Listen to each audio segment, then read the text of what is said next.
Okay, let's see. So I could do it two ways. I could share screen or I could send you. I think share screen. Yeah, I'll just do that. I'm doing so much more, of course, online things right now. It's been quite fun to watch some of the innovation happening in the groups that I'm in. Like, Mm-hmm. how do you actually do an energizer when you're all sitting on your computer all day? Like, you can do it. You just have to like try some stuff and see what works. Yeah. Let's see. Yeah, I'd love to get your thoughts. In some ways, well, I won't preface it too much. I'll just dive in with you. Yeah, cool. Okay, so this name is sort of a placeholder, transformational leadership path. And present. Okay.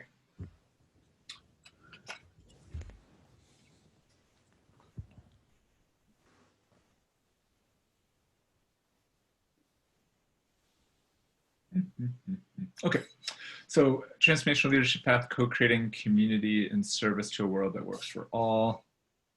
And Frederick Laloux quotation, the ultimate goal in life is to become the truest expression of ourselves, to live an authentic selfhood, to honor our birthright gifts and callings, and be of service to humanity and our world. Yay! Yay! So why was the transformational leadership path created? We are called together to come together with other people in community to attempt to take wise and courageous action to address the complex challenges of our time: health crises, climate disruption, racism and nationalism, economic inequality, political divisiveness, species extinction, etc. Just a few small challenges in ways that create connection, heal separation, and serve the well-being of all life. We believe that engaging these polarizing challenges requires us to cultivate our capacity to hold multiple perspectives, ground our action in inner and interpersonal work, and cultivate an embodied understanding of individual and collective trauma and oppression. So that's sort of the impetus. Yeah, I recognize those things. Yes, I figured. I'll move you off to the side here. Okay. So potential needs fulfilled by participating in TLP, the center of it is probably learning skills for facilitating personal, interpersonal, and systemic transformation. In a way,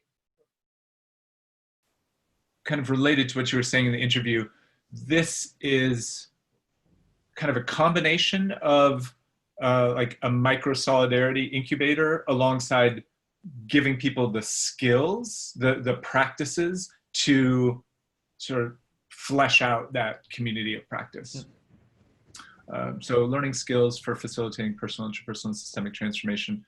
Obviously, personal growth and development, community belonging and connection, fun and play, economic interdependence and mutual aid, and collaboration on social change projects. So integrating personal, interpersonal, and systemic transformation is sort of in the design. And these are the sort of clusters, in some cases like specific practices, in other cases like meta competencies that we're intending to sort of initially focus on. I mean, this will take months, but so creating community microsolidarity, plugging your term. It's been fun having people ask me, what's microsolidarity? I said, well, let me point you toward this article. Yay. Yeah. And internal family systems, nonviolent communication, and process work being sort of three of the core meta competencies. And then some of the specific interpersonal ones around consciously engaging power and privilege, giving and receiving feedback, collaborative decision-making and dynamic governance, mediation and conflict transformation, sort of the inner work of centering and mindfulness, and then sort of moving toward more meta skills around facilitation and coaching, life enriching economics, and integral nonviolence and direct action. And many of these are sort of woven into the design rather than delivered as topics. Got Yeah. And then the idea of having everybody having at least one buddy to exchange listening and emotional support, and then people being in at least one pod of 3 to 6 people. So like a crew for practice and peer coaching support. I'm considering whether, we've been playing around with the idea of whether people might have pods like within as well as without, that they could, if they already had an existing pod that wasn't all contained within the TLP, that they might also do that. Yeah. Yep. So we all have opportunities to shift among these roles according to our needs, experience, and inclination. So sometimes we're learner, sometimes facilitator, coach, therapist, client, activist, co-designer, shifting. Commitment. So we're doing sort of an initial experiment starting in the next couple of weeks that'll last a month. And we're asking for a commitment of 3 hours per week. So facilitated community learning sessions of 2 hours, and then small group or pair practice of at least 1 hour a week. And then many additional learning sessions, study materials, and connection collaboration opportunities if you're interested and available. Dates and schedule. So we're starting either the week of 13th or the 20th. I think we'll probably be ready to go by the week of the 13th. So next week. Great. Initial 4-week exploration. And then the thing that's a bit tricky is that like interest has been actually a little bit higher than I expected. Like I'm keeping it invite only, like pretty small prototype. And yet we're probably going to end up with 30 people. And people around the world, mainly North America and Europe, but some in Asia as well. So it's schedule-wise, I'm using do you know When Is Good? Yeah. Yeah, so basically using When Is Good to try to find looking for 2 different blocks that would be redundant, and then also recording the sessions. And I think it's still going to be hard to get everybody in, but yeah, going to see what we can do. And then this is sort of like the statement around resources. So just telling people if they're excited to join, we want them there regardless of finances, and then talking a little bit about what the time and energy we put in, and asking for a sliding scale contribution from folks.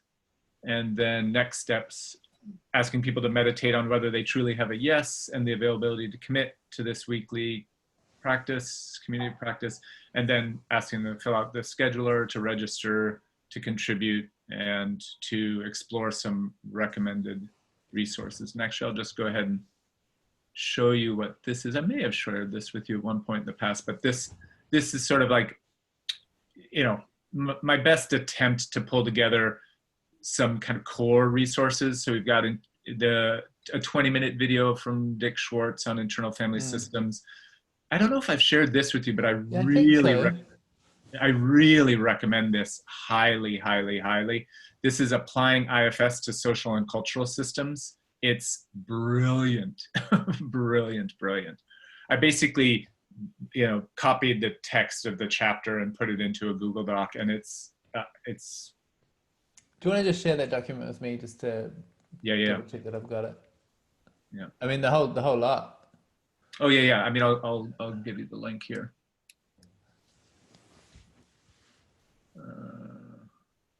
Juicy stuff. Yeah, it's been fun to collect. I'll drop it in there in 1 second. And then your Courage Before Hope piece, Introduction to Reinventing Organizations. I basically took the first chapter of the illustrated version, a piece on power, privilege, and rank from Arnie Mendel. Leverage Points, that piece by Dana Meadows. I've never read it. Oh, it's super worth it. It is like the classic piece on systems change. Right.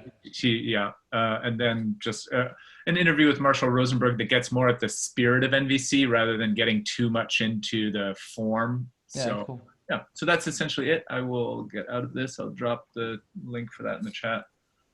Yeah, I'd love to hear your reactions. I mean, obviously it's got a lot of, tons of inspiration from what you're up to, as well as it's interesting. And I think there's some convergent evolution as well, in the sense that, we had been working along the similar lines of like pods like that before I had encountered Microsolidarity, but, of what you're doing, like helped give me the, affirm it to an extent that helped me like make it much more central to what we're up to, which is really exciting. So cool.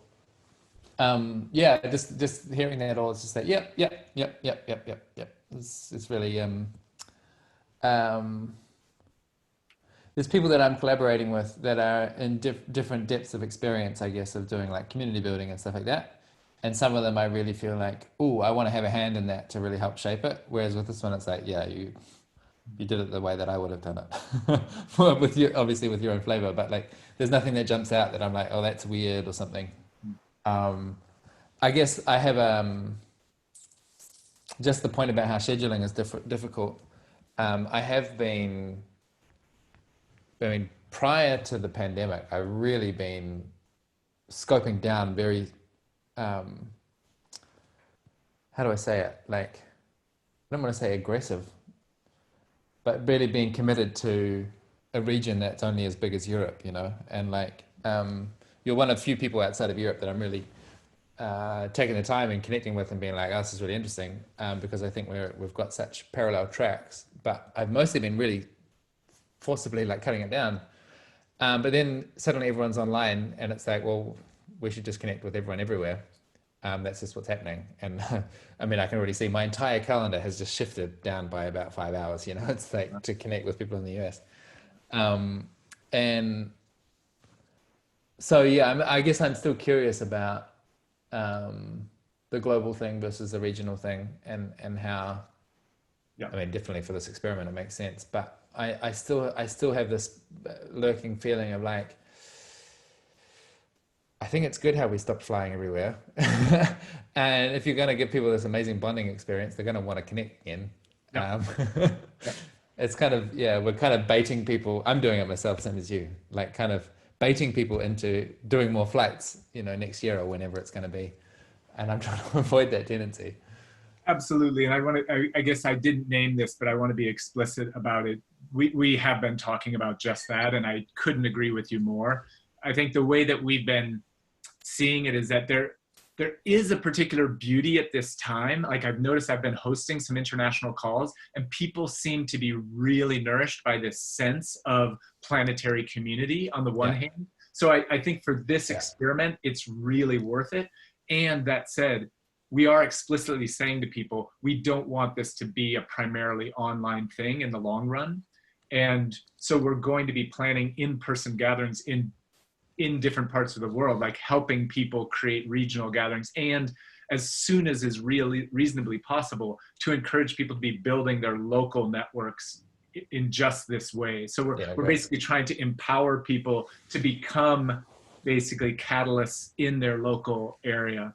So absolutely, and not asking people from India and Hong Kong and Europe to come to the US, you know, no way. You Yeah, know, cool. there might be the rare occasion when that makes sense, but I think in general, we're really going to try to keep it bioregional. Yeah. I'm also curious in that case about scale and like, how are you thinking about, so 30 people felt like a bit of a stretch, but then you're thinking about having these multiple regions and lots of stuff. So what's your sort of projections about how it Yeah. grows? Yeah, I really appreciated also, I mean, your reflections prior to the interview, but also just hearing it recapitulated on the interview. I really take to heart and the thing about scale, and you know, certainly the American tendency toward wanting to supersize, let's supersize our social change. Um,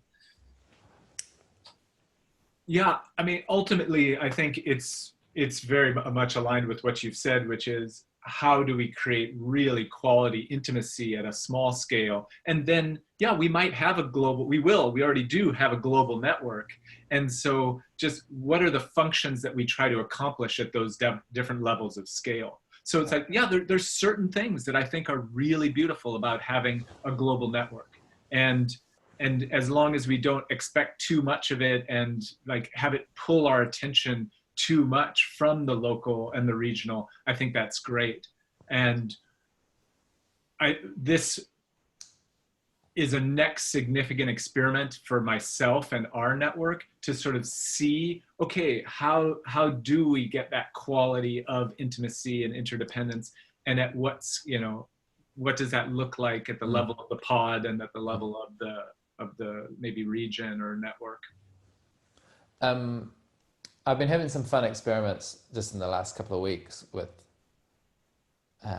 yeah, how do you facilitate intimacy amongst not strangers, but people who don't know each other, you know, but they have some kind of shared interest.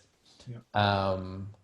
And in some ways it feels like it's even easier to do it on Zoom than it is in person. I think it's the sense of safety of like, I'm in my house, you know, this is our spare room, and I can just close the lid when I've had enough. Yeah. You know, like it's kind of easier. It's kind of more hygienic in a sense, you know, like you've got this sort of barrier between us, which can provide a kind of safetiness, yeah, safetiness. Um, and and and then the question is kind of like, yeah, how do you play with the different scales? So like I've done a couple of things in the last few weeks where we had, the first one was 30 and the second, no, it was like 35. And then the second one was like 70 people on a Zoom call. And then we just put them into breakout groups of 3 and did it basically like a listening and looping thing, you know? Yeah.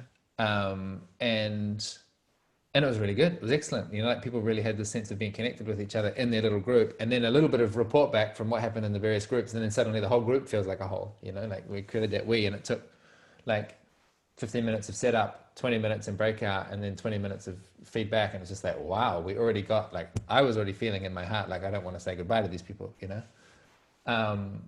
So it is possible to have this very accelerated intimacy. I think it's going to be easy, and even at scale, even with large numbers of people, like. I think with the right form, you could easily do it with hundreds of people in a go, because you've got these infinite rooms, you know. So, but then the question is, okay, so you're starting to get this enjoyable sensation of a we space, which is for me, it's like give people that experience of social fabric. What does it feel like to resonate with someone's emotional experience? You know, like that's the good shit. But it's also addictive, and it's like it can be a dead end if all you're doing is going to the we space, and then you like, I mean, that's been part of the emotional turmoil for me, is that having these amazing digital connections, and then half an hour later, like I'm back where I was, or even worse, because there's this like clash between the digital and the physical. Yeah. So then the question is like, okay, so how do you go from this lovely, easy to access intimacy to then something that's more sustained? And that seems to be like what you're getting at with this. Is like there's a slide called commitment, you know, and it's like how much are you up for? And yeah, I'm just really curious to see how it plays out as far as the numbers go, and like what ratio of people drop out, and what ratio of people feel like they don't really gel, and like you said 3 to 6, so it's like if you have 5 people, does that mean like one person can drop out, and you've kind of got like all these little details of the social physics, I think are really going to have big impacts. Yeah. So I'm just quite curious to see what you learn from your experiments. Yeah, me too. It's interesting. I resonate so much with what you're saying, in that I've been experimenting with for a while, it was a few calls a week, and now it's a weekly call that I'm just calling Circles of Hope. And it's basically a drop-in for a certain network of people. And yeah, it's been quite easy using the exact same format you're describing. I do a little opening. I give some people some sort of general prompts, break them into groups of 3. We spend 20, 30 minutes there. We come back, and it's lovely, really connected. And at the same time, yeah, I find myself a little, quite unfulfilled on some level. I feel like, great, people feel a little bit more connected, less alone. That's great. They're happier.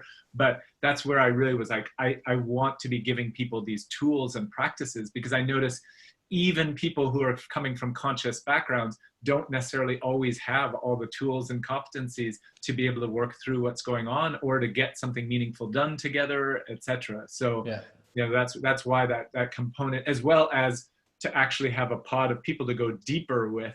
Because sure, it's nice to meet a stranger, but it's completely different to have somebody that's like, oh, Rich, you're my weekly person, and I can reach out to you anytime in the week, you know, and that we begin to lean on each other in that way. That's a completely qualitatively different thing. And then, as you know, like about a month later, if we begin to look at, okay, so what are the projects we're working on, you know, and my thought is to actually basically create a Google spreadsheet with everybody's information, basically contact information, name, and help people self-organize in relation to pods over time. Like initially, I'll probably just put them into pods, you know, randomly, relatively, according to their schedules, and then let them self-organize from there. Like you can shift out of a pod, you can join a second pod. You know, it's like you could make a pod around your sexual orientation. You could make a pod around where you live. You can make a pod around a project that you're working on, and just like let people find their way there. There was the other thought that I had was you could use some of those 2-hour blocks you've got with everyone as kind of speed dating. You know, like you have breakouts where you actually put people in pairs, simple prompt, take 15 minutes, and it's like you get to meet a couple more people, and so that will facilitate then the ability to self-organize, because oh yeah, I know Peter and I know Jim, and you can start kind of walking the web that way. Yeah, we were thinking of that already in our first 2-hour session, that'll be a portion of it is just a number of dyads, just combination of sort of authentic relating and maybe some Joanna Macy type things, just to have a few dyads. Cool. Yeah. That's when you said what was it that you shared, you used the term, just because I hadn't heard that particular term, although it sounds familiar, but was it sharing and looping or something? How did you listening and looping. Listening and looping. What does that refer to specifically? It's just, I mean, I use it as a kind of catch-all term for that style of active listening where you report back what you heard. I see. So tell me something, and then I like, yes, when you said, especially, variations like, when you said X, it made me feel Y, or like, got it. It really struck me, like just anything that like confirms the reception of the message. It's cool. Like, yeah. It's basically like NVC and authentic relating skills. Yeah, cool. Yeah, fun. I'm also curious about, like what role Microsolidarity is going to play in this whole mix. And I really enjoyed, I listened to this talk this morning from Jordan Hall, and one of the things that he was saying is like there's this massive mobilization of the open source network at the moment, like of all the different specialties, whether it's understanding how to mass produce masks, or it's like doing this kind of stuff. Everyone's kind of like whoosh, and quickly making new relationships and credibility networks as well as action networks and everything. And his advice was like one of the things is you've got all of these people who have been basically overworked social change people who have been doing 10 people's job at once. And now suddenly all these extra people have turned up, and it's on the experienced ones to actually stop doing 10 people's jobs and start doing 1 or 2 and put stuff down. And so like, I'm like, that's a really good message for me to hear about putting stuff down. So like, what's the part that I really want to focus on that's the most useful, and leaving space for other people to take on the other parts. So for instance, I really, suddenly it's reached that priority threshold of like, oh yeah, I really need to get to know a bunch of people in the authentic relating community and just really understand what that framework and methodology has got to offer, because I think it's doing most of the stuff they want to do for the first part of the on-ramp, like give people the skills to start weaving social fabric together. I think it does that. So why would I reinvent that? Just let them do that. And so then it's like, well, what is the part? And there's one part which is like, the part that I get paid to do, which is troubleshooting collaborations, like when you're actually 6 months down the track of having been connected and stuff's getting difficult, I'm good with that. But the other part, that's kind of like the hum, I have these different brands and they all have different content in them. But I think the Microsolidarity thing could be a kind of translation layer between these different frameworks and different communities and different methodologies, and say like, what I imagine happening is, there's a little bubbling energy in the Microsolidarity Lumio group, and I've been trying to like not step in and just see how it wants to go on its own. But what I can imagine is having a bunch of people like you, for instance, and each one has their own thread, which is just like, I'm doing this thing, it's called the Transformational Leadership Path. This is the design, this is the plan, and I'll be in here every couple of months making a little report about how it's going. And that minimal sort of sense of like having a diary that is shared with other practitioners.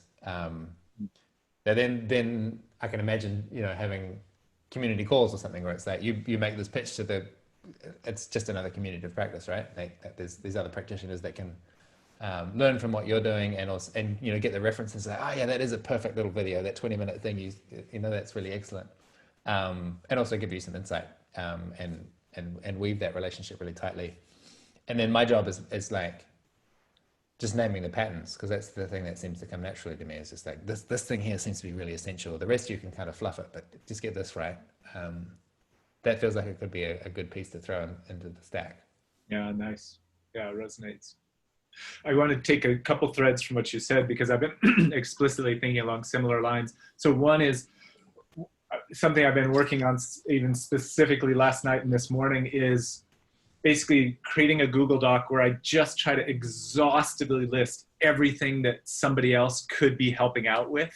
So just like everything, and really getting specific so that it's easy for people to just grab something, kind of put their name on it and take it and run with it. And also part of that is also differentiating between what is something that I kind of trust anybody could pick up and run with, and what are things that I'm like, no, actually, I kind of want to make sure that they really know something about WordPress and really good web design before I hand them this piece, Yeah. So differentiating the sort of entry level versus expert level things that people could take on. So one is I'm basically working on that so that we can really, I can abundantly invite other people into collaboration is one thing. And then the second is really like part of I think it's like, if I think of it in IFS terms, it's me relaxing my managers that have so long believed that I needed to prove my competency and how amazing I am in order to be loved and valued and welcome in community. And that if I don't shine like the brightest star in the entire sky, that I'm going to be obliterated and not survive. And just like to really relax that and realize, Karl, like, you pulled this together, like that's already a pretty big role in the constellation. So how about you chill out a little bit and like really invite other people's like facilitation and gifts to the fore. And like in the past, that's been quite difficult for me on an unconscious level. And I'm really pleased to see it's like, oh yeah, I can sort of calm that manager down and say, yeah, I know you need to trust that you're going to be loved and that you're really good enough and things like that. But you can invite, Rich can come talk about Microsolidarity, and Donald can facilitate connection activities. I know that you're really good at it too, but I mean, have you thanked them for their service? Because they obviously mobilized you to do some excellent work. Totally.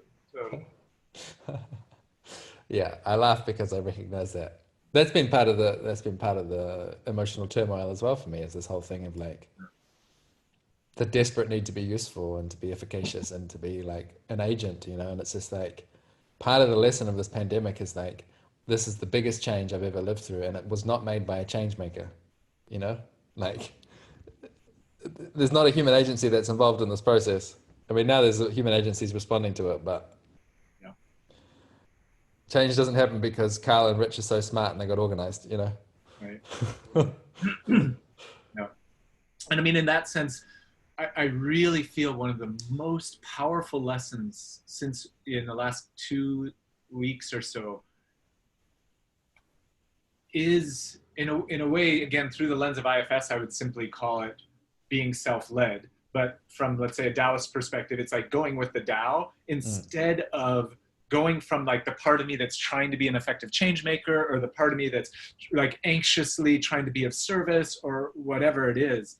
And instead, like really listening for, wait, where am I truly called? Like, how is life moving through me in a way that is not contrived, that is not from obligation, that is not from lack, but is simply me being me to the best of my ability in this moment. And that's what created this next experiment of the TLP, is that I said, there's 1,000 things that need doing on the planet right now, but I seem to be called to pull people together to skill up in these particular ways and to find clusters of community, because it seems like for so many people, it's the missing link.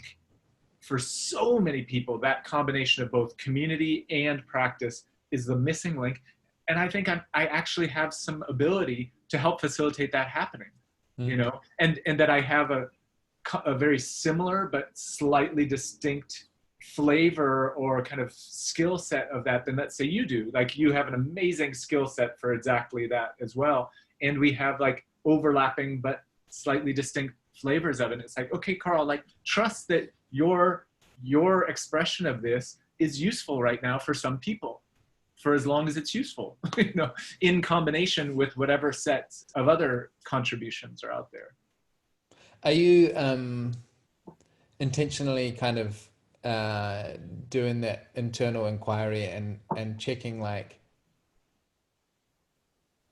okay, there's 100 things I could do. Which is the one that feels most life-giving, or the one that feels most like life moving through me?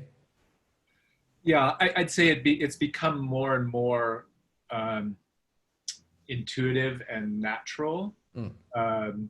Sometimes I think through my own sort of buddy system that I have in terms of I'm sort of constantly on a daily basis noticing where there's stress in my system or Mm. where there's disconnect, where there's exhaustion, where there's aliveness. And I'm beginning to learn to read that much more clearly about whether or not I'm actually acting from an agenda of a part that causes actually stress in my system versus something that's like, oh no, like I feel like staying up till midnight because this needs to be done and this is what I want to be doing, and so let's do it. So I feel like my sensitivity to that feedback mechanism is increasing through sort of regularly checking with it. Yeah. I'm doing a lot of that, both intentionally and just kind of instinctively. And I'm trying to discern between um, what's elegant, that sort of like this effortless, like, oh yeah, I can just do that. Like, I've just done that. It didn't take a bunch of effort. And what's lazy, like what's lazy is maybe not a very helpful word, but sometimes there's stuff that I think it's worth going through a little bit of resistance and putting in a bunch of effort Sure. to kind of like lift the bucket of water up higher, Yeah. and then it's got the energy for it to go downhill. Yeah. And I haven't figured out yet like how to distinguish between those two. Well, it's interesting when you say that. I think you're onto something when you catch on the word lazy, because that to me is an indicator of a polarization that's occurring.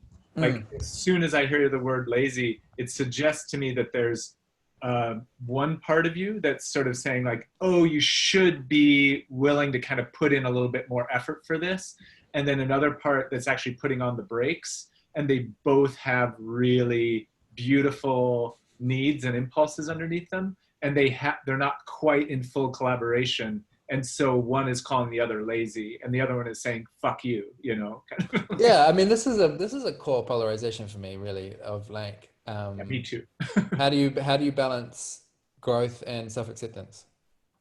Like, oh, I'm accepting of myself. It turns out that I'm really lazy and I drink a lot and I don't do any exercise. It's like, okay. Um, Yeah. Also, my life seems to get better when I exercise some discipline and some willpower and like, kind of knuckle down sometimes. And that's just a bit like, I don't know. I don't know how to strike that balance, because it's very easy to then tip over into do this whole discipline thing of like, you're a bad man, you must do the good things and then you'll be a good man and people will love you, and. So we're explicitly, so I'm in this IFS level 1 training, so to Mm. be an IFS therapist, and we're specifically the latest dynamic that we're exploring is polarization between parts, and it's exactly what you're describing. So what happens is when parts get polarized, they tend to become more extreme, and Mm. so it becomes this tug of war or seesaw pendulum effect, where they're basically in an arms race, like an escalating arms race with each other, and they won't de-escalate, right? Because they're like, no, if he's not going to de-escalate, I'm not going to de-escalate. So they keep doing this. And so part of what we're learning to work with is how to give them, in a sense, both enough, enough empathy, in a sense, like Mm. enough understanding, and then to help them be in relationship with each other. Like it's almost like mediating between two people to really help them understand each other's needs, so that they stop tugging back and forth, and they actually recognize that they, at the level of needs, they're not in conflict. It's only Mm. at the level of extreme strategies that they're in Mm. conflict. Mm. But at the level of needs, they can actually work together really effectively. Mm. So I'll show, if you like, I'll show you this one other thing that I've created recently based on this work. Um, let's see if I can find it. Where is it?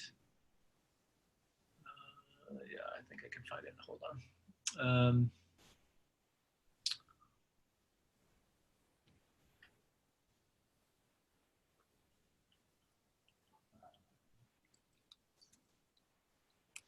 It's not the best depiction yet. It's just my first draft but it'll begin to give a sense. What is missing that I think will make it much clearer to people is actually to depict the extreme states. Like this to me is like the healthy states of these different parts. But so on the one hand, my managers, right? And on the other hand, some of my firefighters, and then my exiles that they're protecting, right? So this achiever, you know, in its extreme state, this achiever becomes like hyper driven, like taskmaster to the extreme. You need to fix the pandemic, Karl. Exactly, exactly.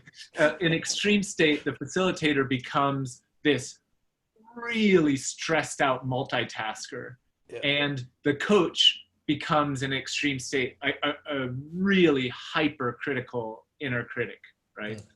And the stop in extreme state becomes the, you know, is the counterbalance, right?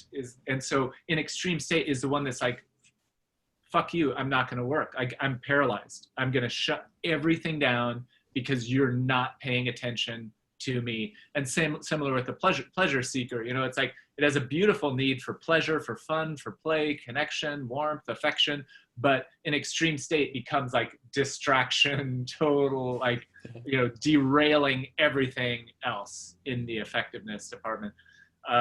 And the exile, you know, this is obviously a healthy state of the exile, but in extreme, when it's not well tended, is like this crippled, like emotional wreck, basically, super hungry. So,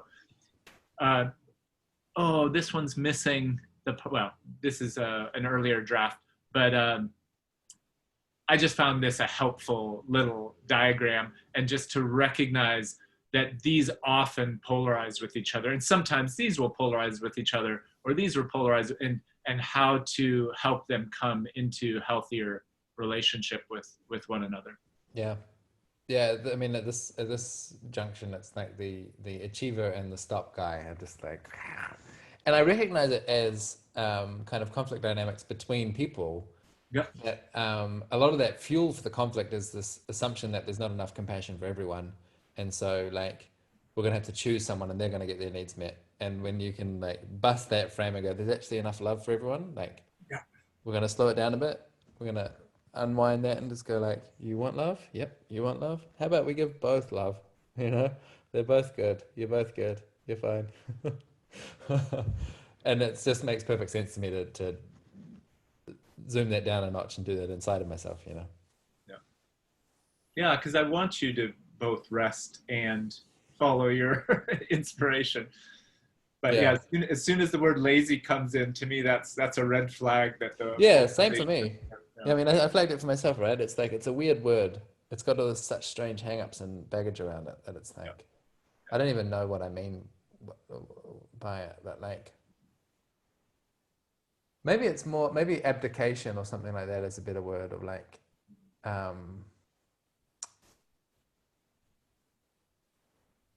like disengaging, you know, like there's an engine and a transmission system, and then sometimes you just put in the clutch and there's like no engagement. And so instead of like a stop, exactly, it's not like hitting the brake, it's hitting the clutch. It's like there's still a lot of energy in there, but it's just not being directed anywhere. And that's like that, so it's hard to articulate exactly what it's like. But I think one of the things, or I'm sorry, I didn't mean to cut you off.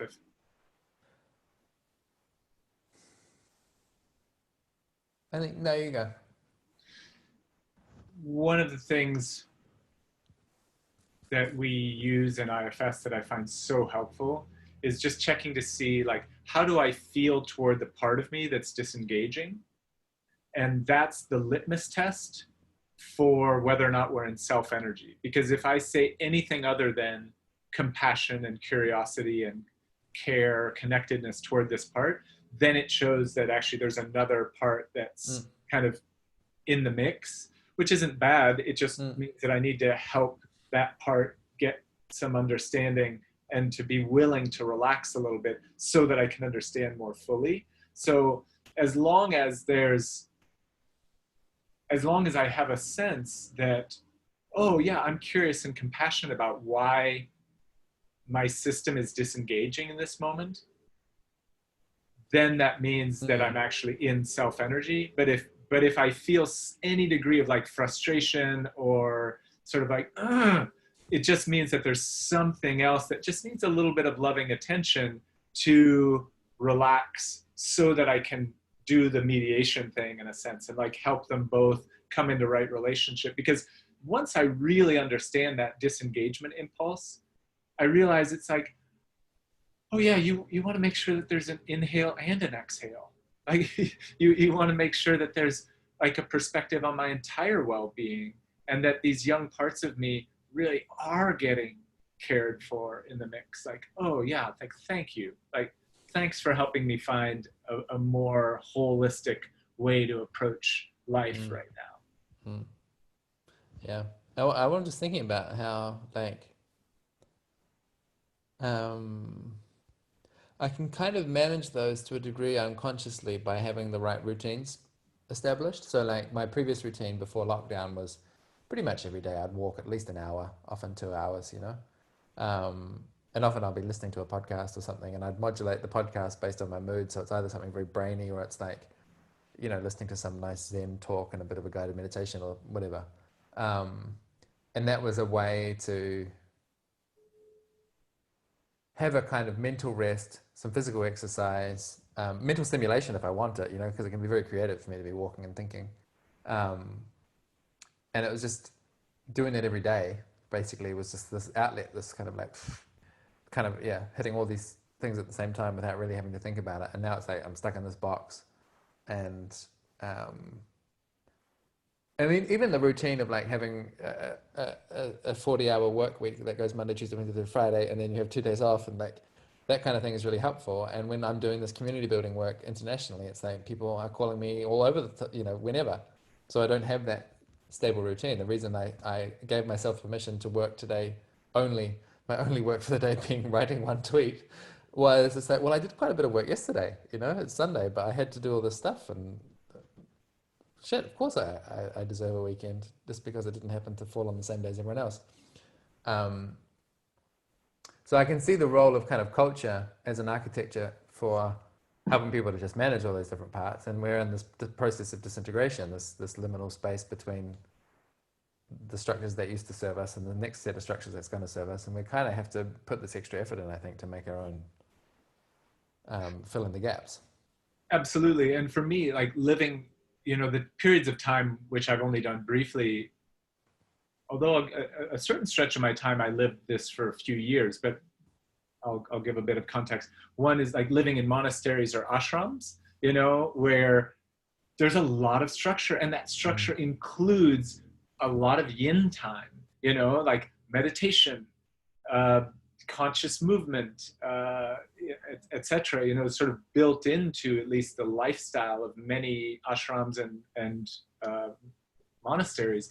And that works so well for me. You know, it's like, it's an extraordinarily supportive structure for striking a balance of all my parts, because at least for many of us, right, in the way our culture is, it's so ramped up that the challenge is to have enough integration and downtime and, you know, yin time. So that's what I loved about that time. And when I think about when I was probably most effective and productive in my life, was a period when I was actually training in Aikido 20 hours a week. I was basically an apprentice to a Japanese master, where my schedule, I knew I was required by contractually to attend every single class. Wow. So I was at 20 plus hours a week of Aikido class, either teaching or practicing.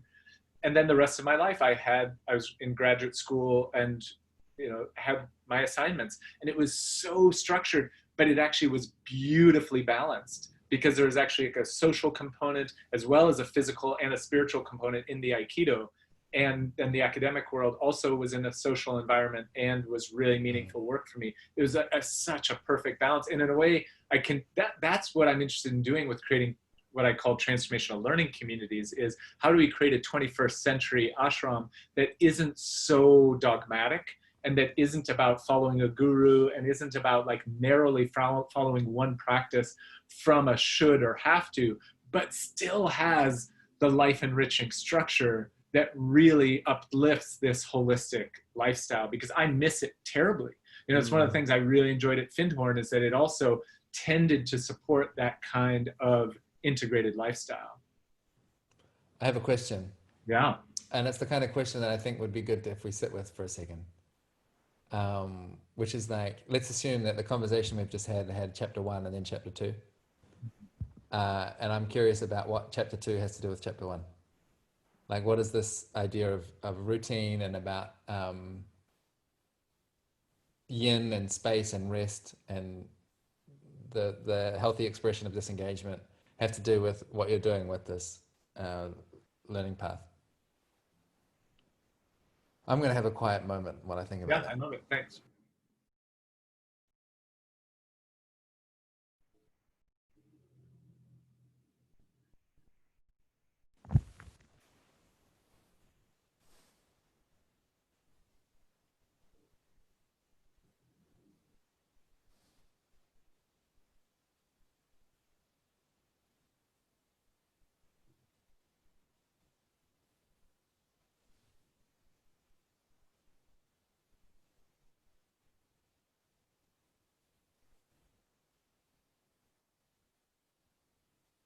Yeah. I think that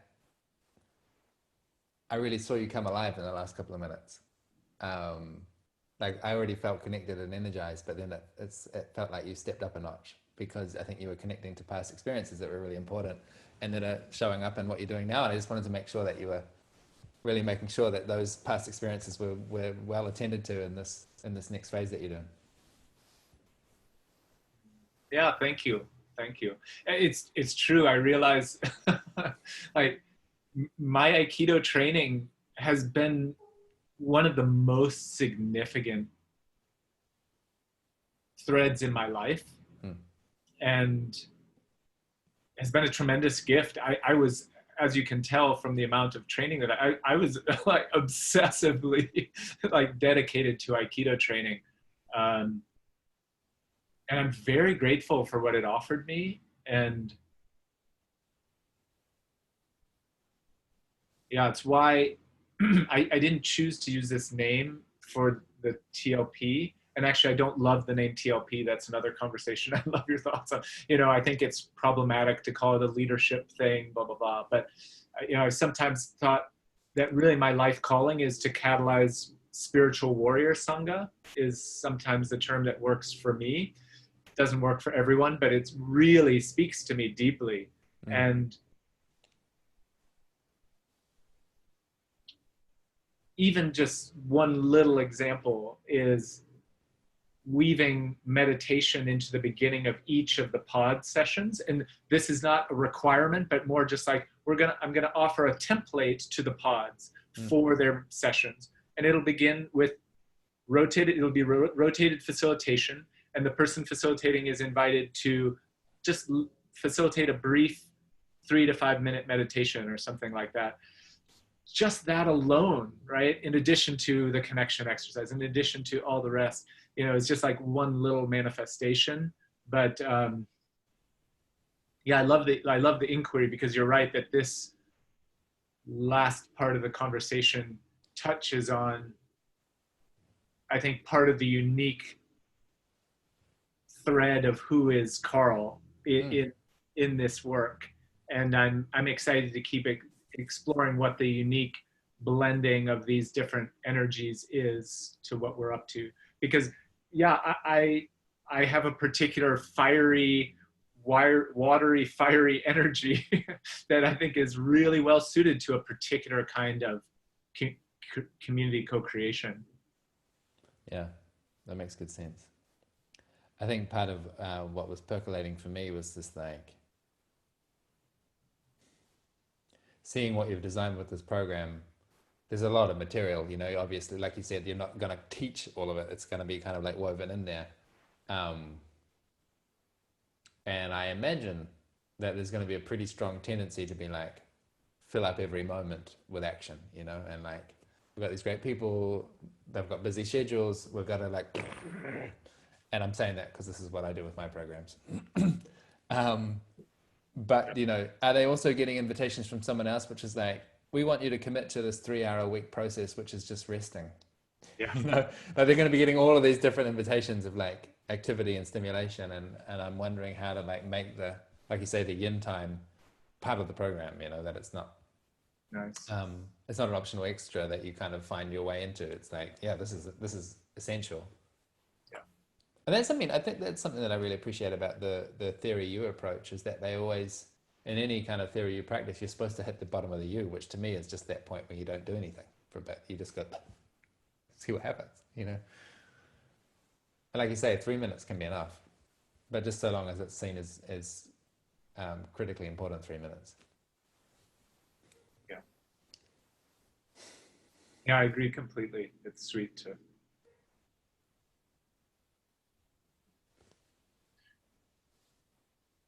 It's, of course, it's my own version of the same polarity that we're talking of. I mean, as long as I can recall, I have such a driven, manic overdrive kind of personality, and just how essential it is for me to have stillness.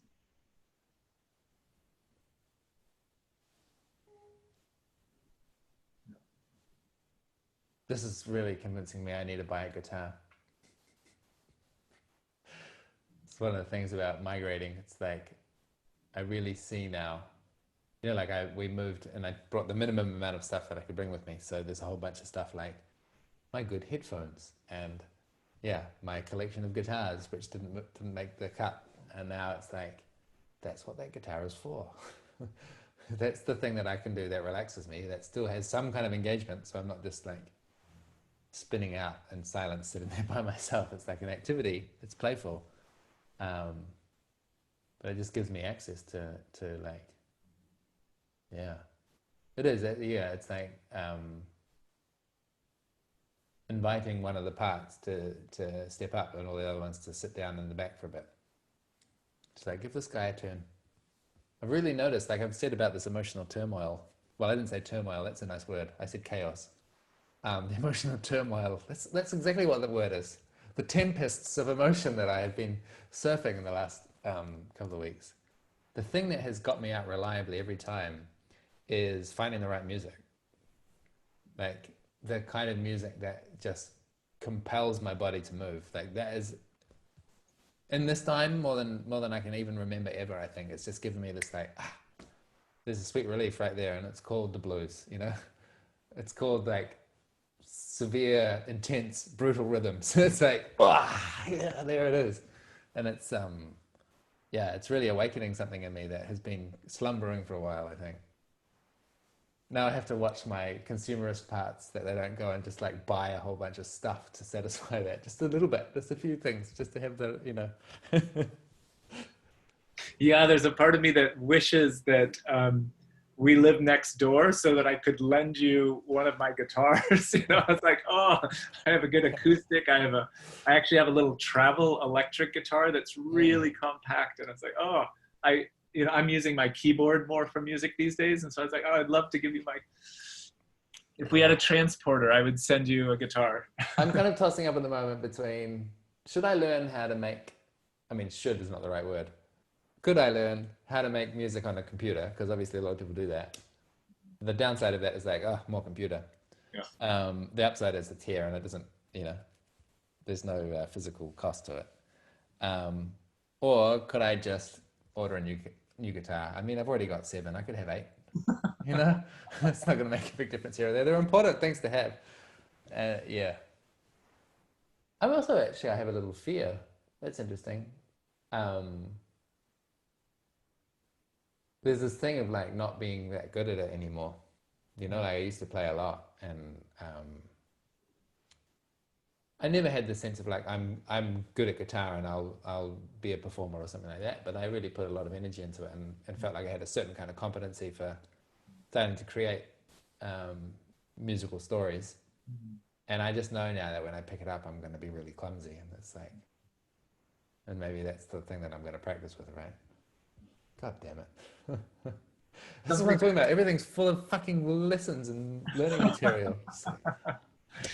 Well, one thing Marshall Rosenberg said that I really, really appreciate that is such, he had a number of little aphorisms that I thought were Yeah. so brilliant. And one of them is, if it's worth doing poorly.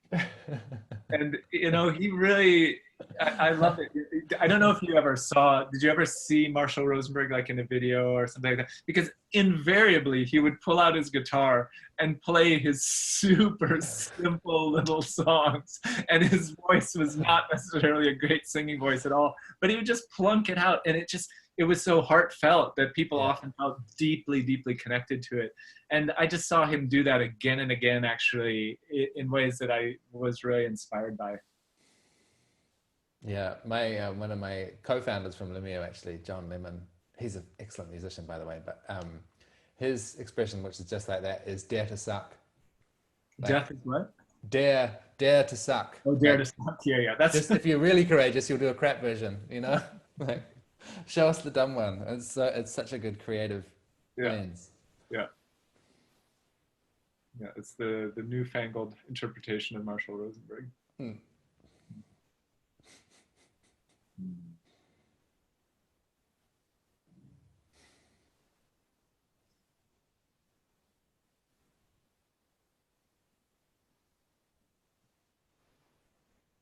This conversation has been even more satisfying than that good tweet that I wrote today. Oh, that's delightful to hear. Yeah, I'm enjoying it very much. It's just, I continue to enjoy our conversations around, companionship. Yeah. It's really peculiar, right? To find another one, like really have that sense of kinship of some kind of shared path we're walking on. It's really sweet. Super sweet. One thing I want to say too, to make explicit, is that when and if it's fun for you, it'd be, of course, super sweet to have you just drop into this experiment with folks. So, I know you have plenty on your plate, but if it'd ever be fun for you, it'd be I think you'd really enjoy the humans, and some of them are based in Europe, and so I think it would be a rich intersection to have. So I can tell you that there's this kind of threshold. So we have a good relationship, and so there's the first threshold of ease, which is like, invite me into a thing where I don't have any prep, and we just be in relationship with each other, and I'm like, I can do that anytime, no problem. That's like, that's life-giving and energizing.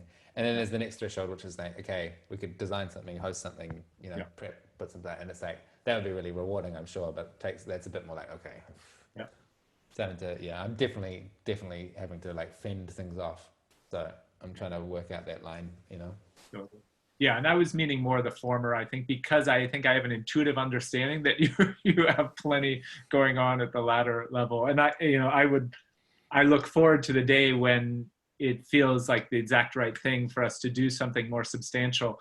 But I like the thought of you being able to kind of step into a nice hot tub full of lovely humans where it feels easy for you to connect and just we can jam together in a little conversation. That'd be good. Yeah. I want a hot tub. Cool. Yeah, I'll look for that. I think I can imagine maybe actually at the end of this 4-week experiment, maybe we could do just a session at the end of that or something where you just come in and we can see. It could be just like a. That just sparked a different idea, which is one of the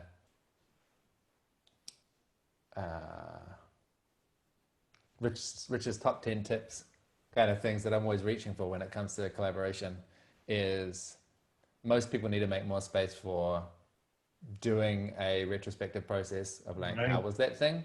So maybe I could do that. Maybe I could hold that for you and hold a space where both you and all the rest of the participants are kind of on equal footing.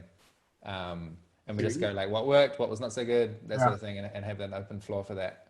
Oh, I love it. That'd be super fun. Yeah, as long as it like felt truly like I would want you to just feel free to even just show up and let it be totally informal and fun for you. And that we found a way that like you could get juiced up by it as well, so, and I'm happy to try to support in looking at that, but that'd I'm very easily juiced up. All you have to say is like, oh, great job, Rich. You're so great. Yeah, good job, boy. Pat. And then I'm like, oh Oh, that'll be easily done. What's fun with this group is because so many of the people in this first iteration are facilitators themselves, that what I'm intending to do is actually design in feedback every single step of the way. So there's opportunities for both verbal and written feedback every week, you know?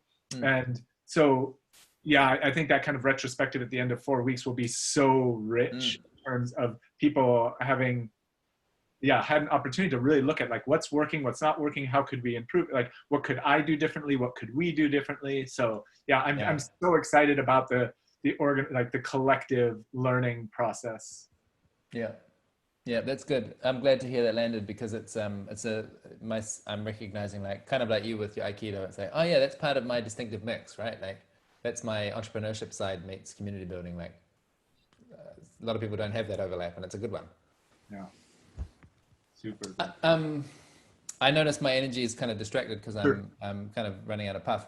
Yep. And I'm curious, how would you feel about, since we made this recording, how would you feel about sharing it in the Microsolidarity group? Sure, glad to. Because I've just got this instinct of like wanting to work out loud and sort of show our work as we're doing it and see how people respond. Happy. Great. Thank you. Yeah, I'll send you the link. Yes.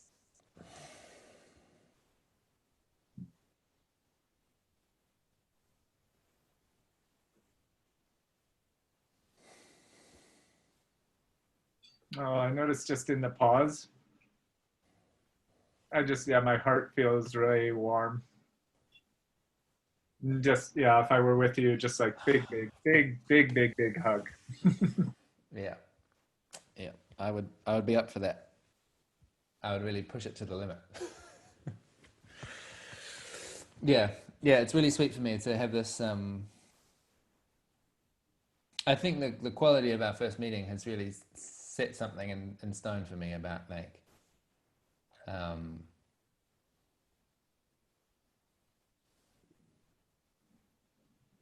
it felt like you saw me at my worst when we first met, and I'm glad you did, and you were a worthy partner for that moment, and so now I feel like such ease and flow and like I said, kinship. It's really, really sweet. So glad. And if that's you at your worst, I want to see worse. But yeah, okay, I can get there. I reckon I've got new depths ready to come. Me too.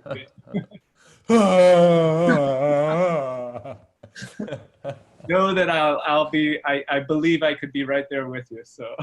Yeah, great. Many blessings. I wish you a good evening. Enjoy the rest of your day, Karl. Till next time. Bye-bye.